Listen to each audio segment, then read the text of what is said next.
سامعین کرام، آپ سن رہی ہیں ایک دلچسپ اور اردو جاسوسی کہانی جس کا نام ہے اناگیر۔ اس کہانی کے مصنف ہیں امجد جاوید اور یہ اس سلسلے کی قسط نمبر 50 ہے۔ مجھے امید ہے آپ کو میری یہ کاوش پسند آ رہی ہوگی۔ آپ نے اگر ابھی تک میرا چینل کہانی گھر سبسکرائب نہیں کیا تو ابھی میرے چینل کو سبسکرائب کر کے بیل نوٹیفیکیشن آن کر لیجئے تاکہ آنے والی ہر نئی کہانی کی اطلاع بر وقت آپ تک پہنچ سکے۔ دیکھو، میں تمہیں اب تفصیل سے بتاتا ہوں، یہ کہہ کر وہ لمحہ بھر کے لیے خاموش ہوئے، پھر کہتے چلے گئے۔ کچھ عرصہ پہلے تمہیں یاد ہے 2 بھارتی یہاں آئے تھے جنہیں تم نے پولیس کے حوالے کیا تھا۔ بہت کچھ ان سے ملا، انہوں نے کافی کام کی باتیں بتائیں جن سے ان کے نیٹ ورک کو سمجھنے میں مدد ملی۔ وہ اب بھی ہمارے پاس ہیں۔ انہوں نے راما کانت کی سندر بستی کو اپنا ٹھکانہ بنانے کی کوشش کی۔ یہ 2 لوگ وہیں سے تم تک پہنچے تھے۔ تم نے عقل مندی کی کہ جو ان دونوں کو پولیس کے حوالے کیا۔ ان کی تنظیم کا خیال یہی ہے کہ وہ دونوں مر چکے ہیں، مگر وہ یہاں آسائش میں ہیں۔ کہاں ہیں وہ؟ میں ان سے مل سکتا ہوں؟ میں نے پوچھا۔ ہاں، کیوں نہیں، یہ کہا اور پھر بولے، راما کانت کے پاس وہ بیوپاری بن کر ہی آئے تھے، لیکن اس کے بیٹے کو خبر تھی۔ ان کا ایک اعلی کار چھوٹو رام تم سب کی ٹو لے رہا تھا، یہاں تک مجھے پتا تھا۔ میں نے ساوری کو بھیجا اور اسے کسی نہ کسی طرح چھوٹو رام تک رسائی کرنے کو کہا۔ خیر، اس نے جو کیا وہ میرے کہنے پر کیا۔ اب اس سے پوچھنا مت۔ نہیں پوچھوں گا، میں نے سنجیدگی سے کہا تو چاچا کہنے لگے، سانول کے ذریعے اسے ردھی مل گئی، وہاں کی خبریں آنا شروع ہو گئیں۔ یہ تھی وہ وجہ جس کے لیے سانول کی شادی پر اسے بلایا گیا تھا۔ ردھی کا تم لوگوں کے درمیان ہونا کسی دھماکے سے کم نہیں تھا، اور پھر وہ ہو گیا جو میں چاہتا تھا۔ مجھے یقین نہیں تھا کہ تم اسی رات یہ سب کر دو گے، لیکن آخرکار تم نے کرنا وہی تھا۔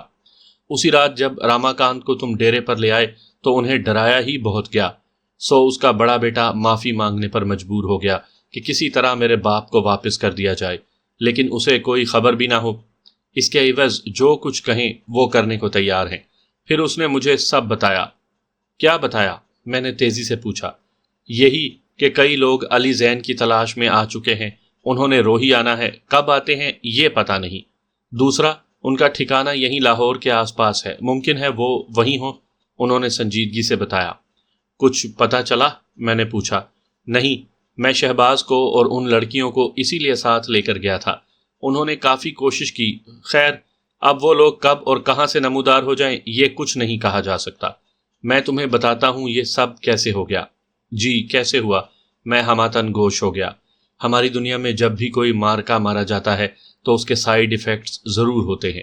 جو بندہ سامنے آتا ہے اگر وہ کہیں مارا جائے تو اور نہ مارا جائے تب بھی یہ پتہ لگ جاتا ہے کہ وہ کون لوگ تھے۔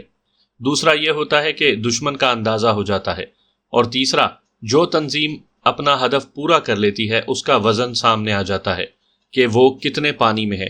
جسے زخم لگا ہو وہ بدلہ تو لیتا ہے، چاہے جیسے بھی لے، اسے تب تک سکون نہیں آتا۔ میں نے صورتحال تمہارے سامنے رکھ دی ہے، اور اب یہ تمہارے پاس آپشن ہے کہ تم ان کا سامنا کرنا چاہتے ہو یا نہیں۔ آخری فقرہ کہتے ہوئے انہوں نے میری آنکھوں میں دیکھتے ہوئے پوچھا، یہ کیا بات کہہ دیا آپ نے؟ میں نے دبے دبے احتجاجی لہجے میں کہا، نہیں، میرا مطلب تم پتایا جانا چاہتے ہوگے، وہاں سے اپنا کام کرو گے یا یہیں سے انہیں کاؤنٹر کرو گے؟ جیسے تمہاری مرضی۔ یہ سب کرنا تم نہیں ہے، انہیں نہ صرف تلاش کرنا ہے بلکہ ان کا یہاں موجود نیٹ ورک ختم کرنا ہے۔ یہ لوگ کینسر کی مانند ہیں، ان کا وجود برداشت نہیں کیا جا سکتا۔ چاچا آخری لفظ کہتے ہوئے ایک دم سے سنجیدہ ہو گئے تھے۔ جیسے آپ کہیں، میں نے تذبذب میں کہا تو وہ بولے، تمہیں اب تک فیصلہ کرنا نہیں آیا؟ میں یہیں سے دیکھوں گا، میں نے ایک دم سے فیصلہ دے دیا۔ گڈ، تم ابھی نکل جاؤ، شہباز تمہارے ساتھ ہوگا، چاچا نے کہا تو میں کوئی لفظ کہے بنا اٹھا اور کمرے سے نکلتا چلا گیا۔ جب تک میں پورچ میں آیا میں نے شہباز کو کال ملا لی تھی۔ راوی کا پل پار کرنے تک میں سوچتا چلا گیا، اگر میں اکیلا ہوتا تو اب تک کلیان جی وغیرہ کے چکر میں آ گیا ہوتا۔ یہ چاچا عبد المجید ہی تھے جنہوں نے بڑی سہولت سے معاملے کو سنبھال لیا تھا۔ مجھے گمان بھی نہیں تھا کہ ساوری اس حد تک معاملات کو سمجھ سکتی ہے۔ نہ جانے کیوں اس معاملے میں وہ میرے سامنے کھلی نہیں تھی۔ خیر، جو بھی تھا، اس نے بڑے سلیقے سے اپنا کردار ادا کیا۔ وہ سب کس طرح ہمیں لاہور لے آئے تھے مجھے احساس ہی نہیں ہونے دیا، ورنہ اب تک شاید میں جذبات میں پھنسا روہی میں ہی ہوتا۔ راوی کا پل پار کرتے ہی بائیں جانب مجھے شہباز کی 4 وہیل دکھائی دی۔ میں نے کار بالکل اس کے قریب روک دی۔ ڈرائیونگ سیٹ پر شہباز بیٹھا ہوا تھا۔ میں اترا اور 4 وہیل تک جا پہنچا۔ پیسنجر سیٹ سے ایک لڑکا اتر چکا تھا۔ میں نے کار کی چابی اسے تھمائی اور خود شہباز کے ساتھ بیٹھ گیا۔ اس نے 4 وہیل بڑھا دی۔ تھوڑا سا آگے بڑھنے کے بعد بڑی سنجیدگی سے پوچھا، سنا پھر کیا سنے گا؟ گیت؟ کوئی مائیا یا پھر کوئی سڑا ہوا گانا؟ کیا مطلب ہے تمہارا؟ میں نے حیرت سے پوچھا۔ او یار، تم تو یوں ساتھ میں بیٹھے ہو جیسے کوئی روبوٹ ہو۔ یار، جو چند لمحے میسر ہیں انہیں خوب انجوائے کرو، اس نے لہراتے ہوئے کہا۔ تمہارا کیا خیال ہے میں سیٹ پر بیٹھا ناچنے لگوں؟ میں جل کر بولا۔ ناچو نہیں تو لیکن موج تو کر سکتے ہو۔ یہ کہہ کر وہ لمحہ بھر کو خاموش ہوا، پھر ہنستے ہوئے بولا، میں نے سنا ہے تم نے پوجا کے ساتھ تھوڑا وقت بھی گزارا ہے، مطلب اکیلے بھی رہے ہو اس کے ساتھ۔ ہاں یار، اسے دیکھ کر نہ جانے کیوں مجھے سانپ کا خیال آنے لگتا ہے۔ دیکھنے میں بڑی خوبصورت ہے، چکنی اور سمجھو شفاف جلد والی، ہاتھ لگے تو اسے سلوٹ پڑ جائے، مگر اتنی ہی زہریلی۔ بس یوں سمجھ لو کہ کچھ عشق کیا، کچھ کام کیا، دونوں ہی پورے نہیں کر سکا، میں نے خوشگوار لہجے میں کہا، کیونکہ میں سمجھ گیا تھا کہ شہباز کیا چاہتا تھا، اس لیے فوراً اپنے رویے میں تبدیلی کر لی تھی۔ ایسا کر کے اچھا لگا تھا مجھے۔ اب اگر وہ تمہارے سامنے آ گئی تو کیا کرو گے، عشق یا کام؟ اس نے ہنستے ہوئے پوچھا تو میں لہراتے ہوئے بولا، عشق تو شاید نہ ہو سکے، اب سیدھے کام ہی کروں گا۔ وہ جو میرے ہجر میں یہاں تک آ گئی ہے نا، اس کا تھوڑا بہت صلہ تو اسے ملنا چاہیے۔ یار ویسے ایک بات ہے، کیا وہ پوجا ہی ہو سکتی ہے؟ کوئی دوسری بھی تو ممکن ہے، جیسا کہ اس کی جگہ بھیج دیا گیا ہو۔ اس نے یوں ہی بات بڑھانے کی غرض سے کہا تو میں نے کہا لگاتے ہوئے کہا، یار وہ پوجا ہو یا پوجا کا کوئی عکس، کوئی بھی ہو، بھیجنے والوں نے تو پوجا ہی کو بھیجا ہے نا، ہم نے تو اسے ہی دیکھنا ہے۔ ہاں یہ تو ہے، اس نے سر ہلاتے ہوئے کہا۔ اچھا چھوڑ پوجا کو، یہ بتا جب تم ہاسٹل میں میرے پاس آئے تھے تب کچھ تو اور ہی شے تھے، اور اب بالکل ہی بدل گئے ہو۔ ایسا کیا کیا؟ میں نے پوچھا۔ تم بھی تو کسی مریل سے ہاکی کے کھلاڑی تھے، پھر بن گئے شہر کا ایک غنڈا، اور اب ایک اور ہی شے ہو۔ انسان ترقی کرتا ہے یا تنزلی، یہ کچھ نہیں کہا جا سکتا، اس نے دکھی سے لہجے میں کہا، اور پھر ایک دم سے کہا لگایا۔ ہاں یار، ہم یہ سمجھ ہی نہیں سکتے، میں نے دھیمے سے کہا، لیکن ایک بات ہے، زندگی جیسے بھی ہے، جو بھی ہے، اس کی زیادہ ٹینشن نہیں لینی چاہیے۔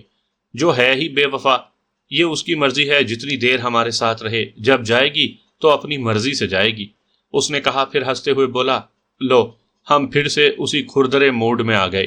یہی زندگی ہے پیارے، گھما کے اپنے محور پر لے ہی آتی ہے، میں نے کہا اور جاندار کہا لگا دیا۔ میری ٹینشن واقعی ہی ختم ہو گئی تھی۔ شہباز کا ساتھ مجھے شاندار لگا تھا۔ تبھی وہ بولا، ہے نا کتنی ظالم، کسی مغز مار محبوبہ کی طرح۔ بالکل۔ اچھا یہ بتا ہم جا کہاں رہے ہیں؟ میں نے پوچھا۔ یار یہ ننکانہ صاحب شہر کے ساتھ ہی جڑا مالا روڈ پر ایک گاؤں ہے ظفروال، وہاں میرا ایک یار رہتا ہے، اس سے ملنے جانا ہے، تھوڑی سی گپ شپ کرتے ہیں وہاں جا کر، اس نے عام سے لہجے میں بتایا۔ پھر وہ مجھ سے اپنے بارے میں باتیں کرنے لگا۔ شہباز بھی لاہور کے مشرقی علاقے میں موجود ایک گاؤں میں رہتا تھا۔ بچپن انتہائی غربت میں گزرا، لیکن ذہنی اور جسمانی طور پر بہت مضبوط تھا۔ 5ویں کلاس کے بعد ایک کارخانے میں کام کرنے لگ گیا۔ وہاں اس کی لڑائی اپنے ہی ایک ہم عمر سے ہو گئی، جس کا نتیجہ یہ ہوا کہ اس کارخانے سے اسے نکال دیا گیا۔ چند دن کے بعد ہی وہ وہاں سے نکل کر شہر آ گیا۔ شہر میں ایک دکان پر کام کرنے لگا، اور کوئی 1 برس کے بعد اس کے کسی گاؤں والے نے اسے دیکھا تو گھر والے اسے واپس لے گئے۔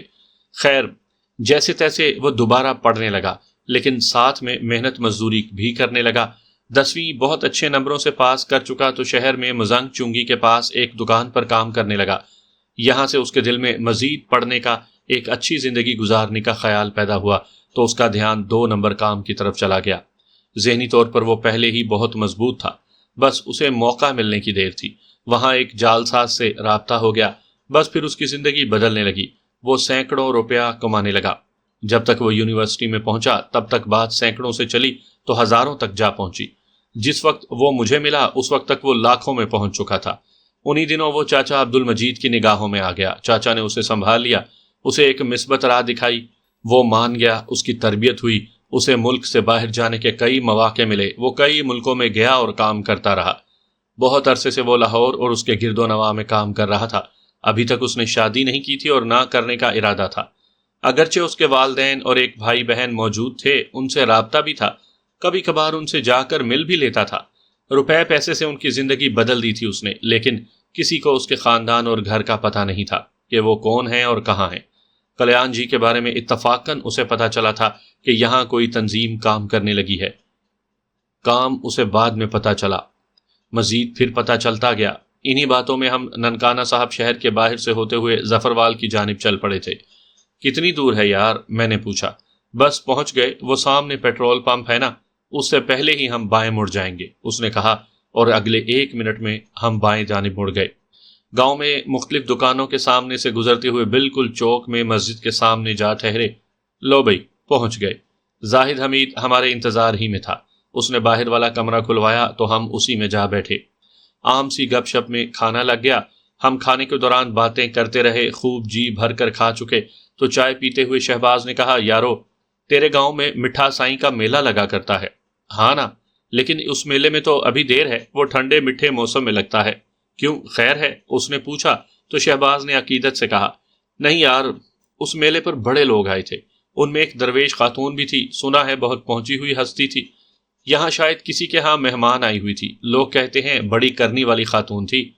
ہاں یار، آئی تو تھی، پتہ نہیں اب ہے کہ نہیں۔ اصل میں وہ مٹھا سائیں کے ڈیرے پر نہیں آئی تھی، یہاں ساتھ ہی ایک گاؤں ڈھاری جٹا ہے، وہاں ایک گھر ہے، وہ درویش خاتون ان کے ہاں آئی تھی، اب پتہ نہیں وہاں ہے کہ نہیں۔ اس نے سوچتے ہوئے کہا، یار اس کے بارے میں معلومات مل سکتی ہیں؟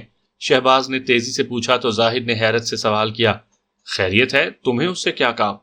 یار ہمارا ایک دوست ہے، اس کی بیوی پر کوئی سایہ وایا ہے، سنا ہے کہ وہ خاتون اس کا علاج کر لیتی ہے، ہم نے سوچا۔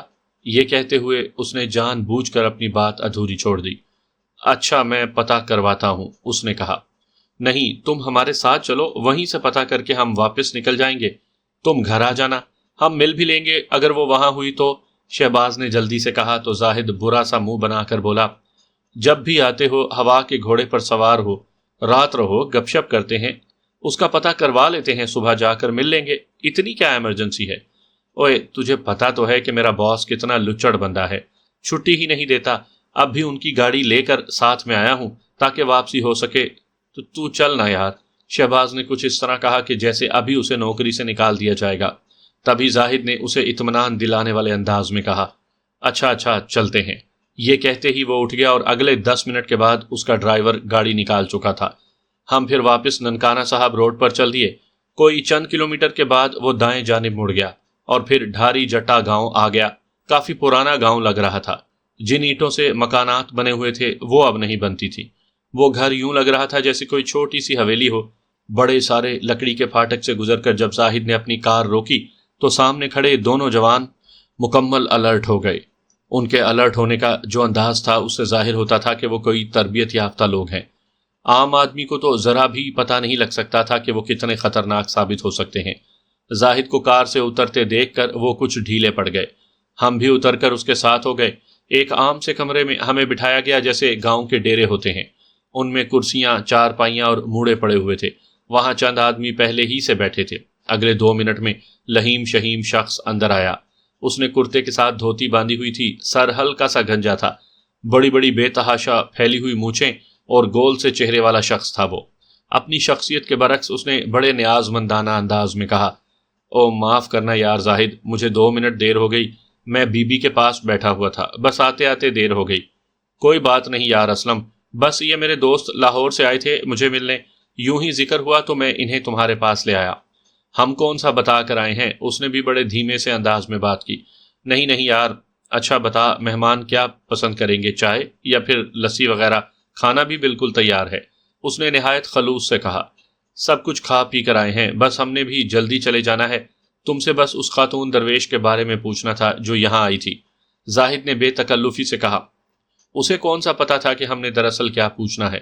اسلم جٹ نے بھی فوراً ہی بڑے سادہ سے انداز میں کہا، وہ آئی تو تھی یہاں ہمارے اس علاقے میں، 2-4 دن ہمارے پاس رہی بھی اور پھر چلی گئی، تمہارے گاؤں میلے پر گئی تھی انہی دنوں۔ اب نہیں مل سکتی؟ کہاں ہے وہ؟ میں نے پرسکون انداز میں پوچھا۔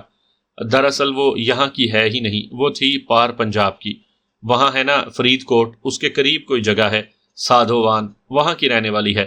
اصل میں وہ اپنی کوئی تیرتھ یاترا وغیرہ کرتی پھر رہی ہے، وہ یہاں پہلے دربار صاحب پر آئی تھی، پھر اس علاقے میں پھرتی رہی، اب پتہ نہیں کہاں ہے، سیلانی روح تھی کوئی، اس نے پوری تفصیل سے ہمیں بتایا۔ مطلب اب اس کا کوئی اتا پتہ نہیں؟ میں نے پوچھا۔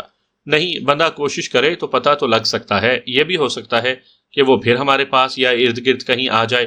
سیلانی روح جو ہوئی، اسلم جٹ نے پھر اپنی سادگی میں کہا، تو مجھے ایک بار تو بہت ہنسی آئی، جسے میں نے بڑی مشکل سے قابو کیا۔ تبھی میں نے کہا، چلو جی، اگر آسانی سے پتہ لگ جائے تو ٹھیک، یا پھر یہاں کہیں آ جائے تو بتائیے گا ضرور۔ خیر تو ہے نا؟ اس نے پوچھا تو زاہد نے وہی بات کہہ دی جو کچھ دیر پہلے اسے شہباز نے بتائی تھی۔ اس پر باتیں ہوتی رہیں، اتنے میں چائے آ گئی۔ بات وہاں سے نکلی تو ارد گرد کی ہونے لگی۔ میں جانتا تھا کہ شہباز بڑا چرب زبان ہے۔ اس نے ایسی ایسی باتیں چھیڑی جس سے پتہ لگ گیا کہ اسلم جٹ کے نہ صرف پار پنجاب میں تعلقات ہیں، بلکہ یہاں بھی ایک خاص مافیا سے تعلق رکھتا ہے، جس کا کام بدماشی، غنڈہ گردی، ڈکیتی وغیرہ کے علاوہ منشیات سے بھی تھا۔ وہ ایک بہت بڑی سیاسی جماعت کی حلیف تھی جو پوری طرح ان کی مدد کرتی تھی کہ انہوں نے ایک کثیر تعداد میں ان سے ووٹ لینا ہوتا تھا۔ تقریباً 2 گھنٹے کے بعد جب ہم وہاں سے اٹھے تو تھوڑا بہت منظر واضح ہو چکا تھا۔ زاہد واپس چلا گیا اور ہم انتہائی تیزی سے اس علاقے سے نکل کر ننکانہ صاحب آ گئے۔ ہم راستے میں اسلم جٹ کی بات پر کافی بات چیت کرتے رہے تھے۔ وہ اتنا سادہ اور معصوم تھا نہیں جتنا وہ بظاہر نیاز مند دکھائی دے رہا تھا۔ ممکن ہے کہ وہ سچ کہہ رہا ہو، اور یہ بھی بعید نہیں تھا کہ وہ ہمیں گولی دے گیا ہو۔ اس سے بہرحال یہ پتہ چل گیا تھا کہ وہ کسی خاتون گیانی کے روپ میں یہیں کہیں موجود ہے، ورنہ اب تک راما کانت کی طرف سے کوئی اطلاع آ جاتی اگر وہ روہی میں کہیں ہوتی۔ اس وقت رات کا دوسرا پہر چل رہا تھا جب ہم رائے بلارا پارک کے سامنے ایک سڑک پر سے مڑ کر اندر چلے گئے۔ تھوڑا آگے جا کر ایک 2 منزلہ گھر تھا۔ شہباز نے 4 وہیل وہیں روک دی اور گیٹ کھل گیا۔ اس سے اندازہ ہوتا تھا کہ وہ ہماری آمد کے بارے میں مطلع تھے اور ہمارا انتظار کر رہے تھے۔ ہم اندر چلے گئے۔ وہ چھوٹا سا پورچ تھا، لیکن اتنی گنجائش تھی کہ مزید ایک گاڑی کھڑی کی جا سکتی تھی۔ میری کار وہیں کھڑی تھی۔ کچھ نوجوان ہمارے بیک اپ پر تھے۔ وہ رات وہیں گزار کر صبح ناشتے کے بعد ہم پھر نکل پڑے۔ اس بار ہمارا رخ بائی پاس کی طرف تھا۔ ہم بائی پاس روڈ پر جا رہے تھے جہاں سے کوٹ ہیرا سنگھ جانا تھا، جس سے آگے تقریباً 6 کلومیٹر پر گاؤں واقع تھا۔ ہم روڈ سے اترے تو ایک چھوٹی سی پختہ سڑک پر آ گئے جو سیدھا گاؤں کو جاتی تھی۔ ہمارے دونوں جانب ہرے بھرے کھیت تھے، کہیں دور نزدیک لوگ کھیتوں میں کام کر رہے تھے۔ عام گزرگاہ ہونے کے باعث ان کی ہماری طرف توجہ ہی نہیں تھی۔ قطاروں میں لگے شاداب درخت، گہرا سبزہ، پھولوں بھری فصلیں نگاہوں کو ٹھنڈک دے رہی تھیں۔ قدرت کا ایک مسحور کر دینے والا حسین نظارہ ہمارے سامنے موجود تھا جو مجھے اپنی طرف کھینچ رہا تھا۔ تبھی میں تبصرہ کرتے ہوئے بولا، قدرت کے بھی کیا نظارے ہیں یار، ایک طرف صحرا اور یہاں پر سبزہ ہی سبزہ، معطر ہوا، کتنا بھرپور سانس لینے کو جی چاہتا ہے۔ دیکھ لو پھر، رب کی مخلوق ہر جگہ موجود ہے، پہاڑوں پر، ندی نالوں پر، گرمی میں، برف باری میں، سب جگہ۔ شہباز نے خوشگوار لہجے میں کہا، ہاں یہ تو ہے، ہر جگہ کا اپنا ایک رنگ ہے، میں نے اعتراف کرتے ہوئے کہا۔ اب یہاں پر نگاہ اور سوچ کا فرق دیکھو۔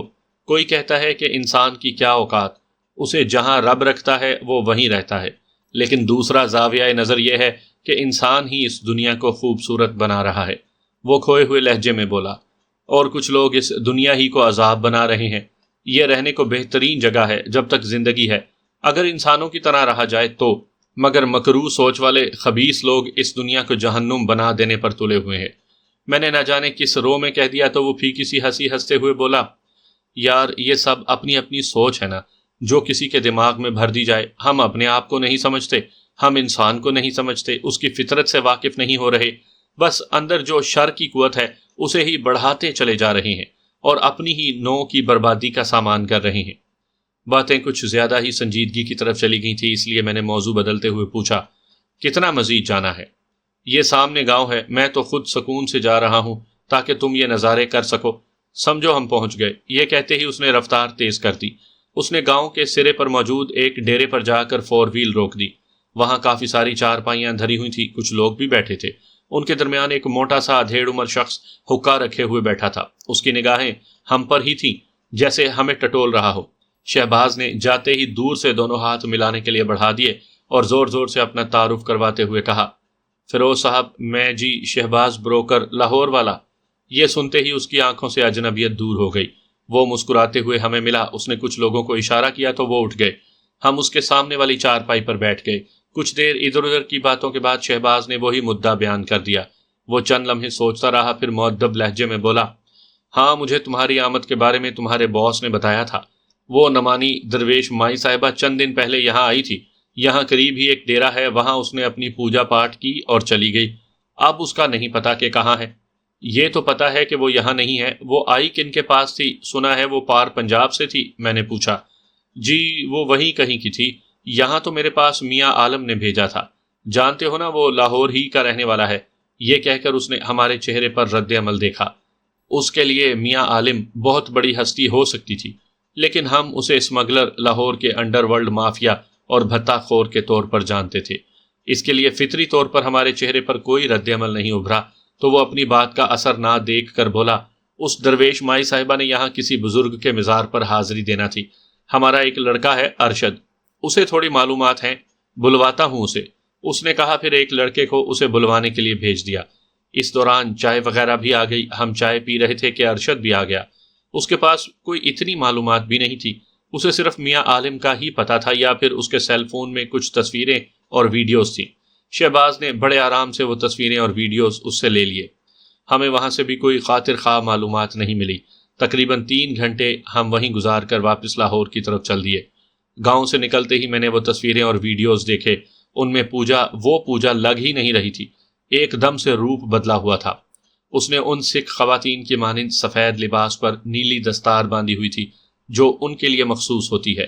اس کا چہرہ صاف شفاف تھا، جس کے گرد سفید دوپٹے کا ہلا تھا۔ اس میں تمام گیسو چھپے ہوئے تھے، اس کی کلائی میں کڑا تھا، اور وہ پوری طرح ایک سکھ گیانی خاتون دکھائی دے رہی تھی۔ اگر وہ میرے سامنے اچانک آ جاتی تو شاید میں کچھ دیر کے لیے اسے پہچان ہی نہ پاتا۔ وہ بالکل بدلی ہوئی تھی۔ ہم دوپہر سے پہلے ہی لاہور واپس پہنچ گئے۔ ہم سپہر ہونے تک آفس ہی میں رہے، لیکن ہمیں کچھ سمجھ میں نہیں آیا۔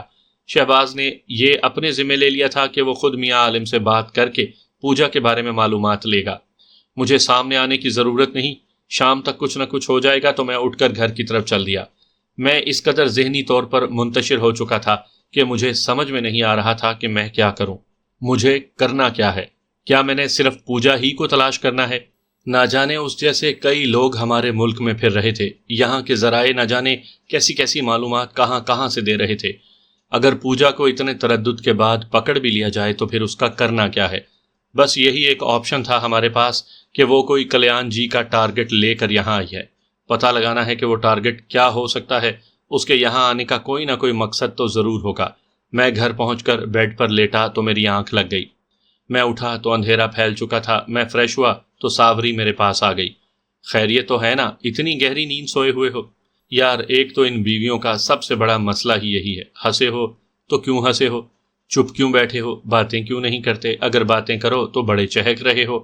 اب اگر میں بہت گہری نیند سویا ہوں تو اس کا تمہیں کیسے پتا چلا کہ یہ نیند گہری ہے؟ میں نے جواب دینے کے بجائے سوال کر دیا۔ اس نے ایک لمحہ کو میری طرف دیکھا، پھر مسکراتے ہوئے بڑے سکون سے بولی، سونے، میں تو سوتے ہوئے تمہارے خواب بھی چیک کرتی ہوں، تم کیا سمجھتے ہو تمہیں یوں ہی آوارہ چھوڑ دوں؟ او جا اوے وڈی درویش، میں نے بے ساختہ کہا تو اسی لمحے مجھے پوجا کی یاد آ گئی۔ اسی لمحے مجھ پر پھر وہی انتشار چھانے لگا، لیکن اب میں نے اسے خود پر قابو نہیں پانے دیا۔ میں نے اس خیال کو بھگاتے ہوئے پوچھا، کیا بنایا ہے آج کھانے میں؟ یہ میرے سوال کا جواب نہیں ہے، ساوری نے کہا۔ نہیں ہے تو نہ صحیح، تھک گیا تھا سو گیا، اور کیا؟ میں نے اکتاہٹ سے کہا تو وہ میرے ساتھ بیڈ پر بیٹھتے ہوئے بولی، ہم نے آج باہر سے کھانا کھانے کا سوچا تھا، شبانہ اور فرزانہ کئی دن سے باہر نہیں گئی ہیں، اب تم ہو تو چلیں؟ چل ٹھیک ہے، نکلو پھر، میں نے جان چھڑاتے ہوئے کہا تو وہ اٹھ کر باہر کی طرف چل دی اور میں تیار ہونے لگا۔ پوجا میرے دماغ پر چھا گئی تھی، میں اسے ذہن پر چھانے نہیں دینا چاہتا تھا۔ یہ فطری سی بات ہے، جب بے بسی ہو جائے تو انسان اس بے بسی کو دور کرنے کے لیے 100 طرح سے سوچتا ہے۔ شاید میں لاشعوری طور پر اس کی یہاں آمد برداشت نہیں کر پا رہا تھا، یا پھر یہ سوچ رہا تھا کہ اس کی اتنی ہمت کہ وہ میرے پیچھے یہاں تک آ گئی۔ جو بھی تھا، بہرحال اسے فوری طور پر اپنے سامنے دیکھنا چاہتا تھا۔ مجھے علم ہونا چاہیے تھا کہ وہ یہاں پر کیوں ہے۔ ہم تو باہر سے کھا لیں گے، جو لڑکے یہاں پر ہیں ان کے لیے کھانا؟ میں نے گاڑی کی طرف بڑھتے ہوئے ساوری سے پوچھا۔ ان کی فکر مت کرو، وہ شیف سے اپنی پسند کا بنوا رہی ہیں، ان کی تو موج لگی ہوئی ہے، اس نے مسکراتے ہوئے کہا۔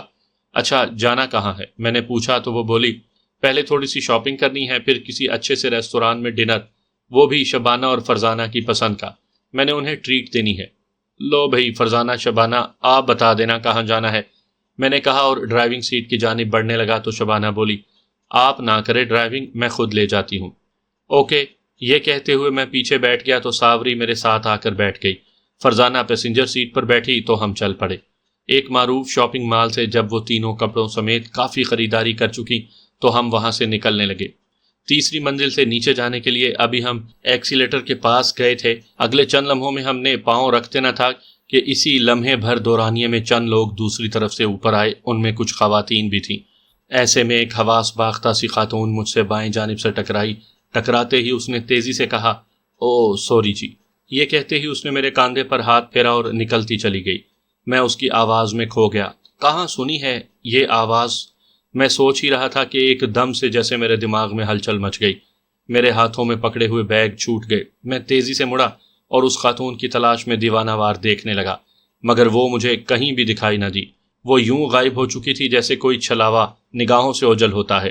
اگر وہ سامنے رہتی تو شاید میں اس کے بارے میں سوچتا بھی، لیکن اس کا غائب ہو جانا ہی مجھے یقین دلا رہا تھا۔ میں تیزی سے آگے بڑھنے لگا تو ساوری نے مجھے دونوں ہاتھوں سے روکتے ہوئے پوچھا، علی کیا پاگل ہو گئے ہو؟ ساوری چھوڑو مجھے، اس عورت کو دیکھو فوراً، میں نے دیوانہ وار کہا۔ وہ تم سے بس ٹکرائی ہی تھی، اتنا قصور تو نہیں تھا، اس نے احتجاجی لہجے میں کہا تو میں نے اس کی آنکھوں میں دیکھتے ہوئے کہا، تمہیں نہیں پتا وہ کون تھی؟ وہ پوجا تھی۔ پوجا؟ ساوری نے شدت حیرت سے کہا، اس کے ساتھ ہی وہ بھی ادھر ادھر دیکھنے لگی، لیکن وہ کہیں بھی دکھائی نہ دی۔ شبانہ اور فرزانہ نے میرے ہاتھوں سے گرے ہوئے بیگ اٹھا لیے تھے۔ مجھے اسے تلاش کرنا ہے، میں نے خود پر قابو پاتے ہوئے کہا تو ساوری میرے دونوں ہاتھ پکڑتے ہوئے ہولے سے بولی، دھیرج علی، اگر وہ اس طرح سامنے آ گئی ہے تو پھر دوبارہ بھی آئے گی۔ ممکن ہے تمہیں شک ہوا ہو کیونکہ وہ تمہارے دماغ پر چھائی ہوئی ہے۔ آؤ کہیں سکون سے بیٹھتے ہیں۔ اوکے، میں نے اس کی بات کو سمجھتے ہوئے کہا اور ایک طویل سانس لے کر ایکسیلیٹر پر پاؤں رکھ دیا۔ ہم نیچے کی طرف جانے لگے، انہی لمحات میں میرا فون بج اٹھا۔ میں نے جیب سے فون نکالا تو سکرین پر اجنبی نمبر تھے۔ میں نے کال ریسیو کی تو دوسری طرف سے نسوانی آواز گونجی، کیسی رہی ملاقات؟ مطلب؟ میرے منہ سے بے ساختہ نکل گیا۔ میں نے لاشعوری طور پر پیچھے کی طرف دیکھا تو سرے پر پوجا کھڑی تھی۔ اس نے مجھے یوں دیکھ کر ہاتھ ہلایا جیسے میرا مذاق اڑا رہی ہو۔ میں پوری قوت سے گھوما اور واپس سیڑھیاں چڑھنے لگا۔ سرے تک پہنچنے میں مجھے یوں لگا جیسے میرے بدن میں ذرا سی بھی قوت نہ رہی ہو۔ مجھے توقع تھی کہ میں اس تک پہنچ جاؤں گا، لیکن وہ وہاں نہیں تھی۔ میں دیوانہ وار اسے تلاش کرنے لگا۔ میں کبھی ایک سرے سے دوسرے سرے تک چلا جاتا، کبھی وہاں سے نکل کر کسی راہداری میں گھس جاتا۔ تقریباً 15-20 منٹ میں اسے دیکھتا رہا، لیکن وہ نگاہوں سے اوجھل ہو چکی تھی۔ اچانک مجھے ہاتھ میں پکڑے ہوئے فون کا خیال آیا۔ میں نے دیکھا تو کال ابھی تک چل رہی تھی۔ ہیلو، کہاں ہو تم؟ میں نے پھولی ہوئی سانسوں میں پوچھا۔ ایسا کرو، جاؤ اپنی بیوی کے ساتھ، میں بعد میں کال کرتی ہوں، اس نے طنزیہ لہجے میں کہا تو میں انتہائی غصے میں بولا، تم میرے سامنے آؤ۔ اگر نہ آؤں تو؟ اس نے چیلنج والے انداز میں کہا۔ میں نے تمہیں تلاش تو کر ہی لینا ہے، میں نے خود پر قابو پاتے ہوئے کہا تو وہ ٹھہرے ہوئے لہجے میں بولی، تم ساری رات بھی یہاں تلاش کرتے رہو گے نا تو مجھے تلاش نہیں کر پاؤ گے۔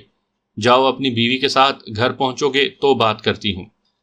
آخری لفظ کے ساتھ ہی اس نے کال ختم کر دی۔ مجھے یوں محسوس ہونے لگا جیسے ہاتھ آئی ہوئی مچھلی نکل گئی ہو۔ میں نے چند لمحے وہیں کھڑے کھڑے سوچا اور پھر اپنے آپ پر مسکراتے ہوئے واپس ایکسیلیٹر کی جانب بڑھ گیا۔ وہ تینوں میرے انتظار میں پریشان کھڑی تھی۔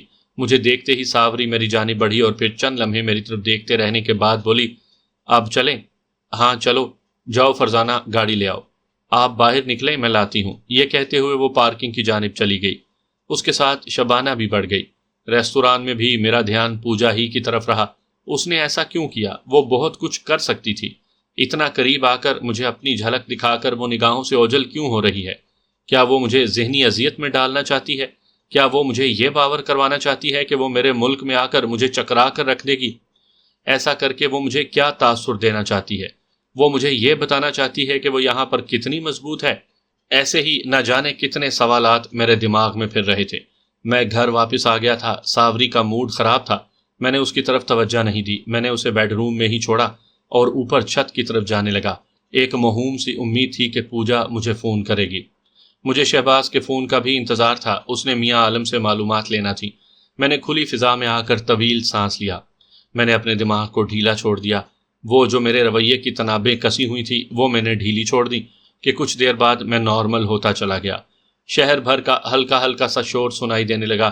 ارد گرد کی روشنیاں مجھے دکھائی دینے لگیں۔ رات کا پھیلا ہوا مل گجا اندھیرا بھلا لگنے لگا۔ میرے اندر جو خیال اور سوچیں اٹھ رہی تھی ان سے میں نے اجنبیت اختیار کر لی۔ میرے سامنے صرف ایک سوال تھا اور وہ یہ کہ پوجا ایسے کیوں کر رہی ہے۔ یہ سوچ ابھی میرے دماغ میں گھوم رہی تھی کہ میرا فون بجنے لگا۔ میں نے سکرین پر نگاہ ڈالی تو وہی نمبر تھا جسے کچھ دیر پہلے پوجا نے بات کی تھی۔ میں نے کال ریسیو کی۔ مجھے تو لگا کہ تم مجھے کال کرو گے، انتظار کر رہی تھی۔ کیوں؟ میں نے سرد مہری سے پوچھا۔ اور بلا شبہ تم یہ بھی سوچ رہے ہوگے کہ میں تمہارے ساتھ ایسا کیوں کر رہی ہوں۔ سوچا ہوگا نا؟ اس نے انتہائی سنجیدگی سے کہا تو میں چونک گیا۔ ہاں میں یہی سوچ رہا ہوں، میں نے اعتراف کرتے ہوئے کہا۔ یہی سوچ پیدا کرنے کے لیے میں نے اب تک ایسا کیا۔ تم اب تک کم از کم 3 بار میرے ایسے ہدف پر تھے کہ میں تمہیں آسانی سے گولی مار سکتی تھی۔ اس نے بھی سخت لہجے میں کہا تو میں نے طنزیہ پوچھا، تو پھر ماری کیوں نہیں؟ مجھے تم سے کچھ ڈیل کرنی ہے، اس نے آرام سے کہہ دیا۔ پوجا، کیا تم صرف اسی لیے یہاں ہو؟ صرف ڈیل؟ میں نے کہنا چاہا تو اس نے میری بات کاٹتے ہوئے کہا اور دبے دبے جوش میں بولی، نہیں، میں تمہیں قتل کرنے ہی کے لیے آئی ہوں۔ یہاں میرا ٹاسک تھا، لیکن میں نے ان کو جنہوں نے مجھے یہ ٹاسک دیا ہے یہ باور کروانے میں کامیاب ہوئی ہوں کہ ابھی تمہیں الجھاؤں گی، اتنا الجھاؤں گی کہ تم صرف میرے بارے میں سوچو گے۔ اس دوران ہم دوسرے بہت سے کام کر جائیں گے جن کا تمہیں اور تیرے لوگوں کو پتہ بھی نہیں چلے گا۔ مجھے تھوڑی مہلت چاہیے تھی، وہ شاید اب نہ ملے۔ اب یا تو تمہارے اور میرے درمیان ڈیل ہوگی یا ہم میں سے کوئی ایک قتل ہوگا، اور میں تمہاری بات آسانی سے مان لوں گا۔ تم کوئی بھی کہانی گھڑو گی اور میں اس پر آنکھیں بند کر کے یقین کر لوں گا۔ میں نے پوچھا، میں اتنی پاگل نہیں ہوں۔ جو کچھ یہاں ہو رہا ہے اور جو کچھ ہم کر چکے ہیں تمہاری سوچ بھی نہیں۔ میری ڈیل صرف میرے اور تمہارے درمیان ہوگی، اس سے کسی کا لینا دینا نہیں۔ ہاں مگر قتل ہونا یا کرنا تمہارا تو ذاتی ہو سکتا ہے لیکن میرا نہیں، اس نے ٹھہرے ہوئے انداز میں کہا تو اچانک مجھے خیال آیا، تبھی میں نے پینترا بدلتے ہوئے پوچھا، میں اب تک بھی نہیں سمجھا تم چاہتی کیا ہو؟ صرف ایک ڈیل جس کے لیے ہمیں ایک دوسرے پر اعتماد کرنا ہوگا۔ ظاہر ہے میں وہ ڈیل اپنے فائدے کے لیے کرنا چاہتی ہوں، اس کے عوض میں تمہیں تمہاری سوچ سے بھی زیادہ فائدہ دوں گی، اس نے حتمی لہجے میں کہا۔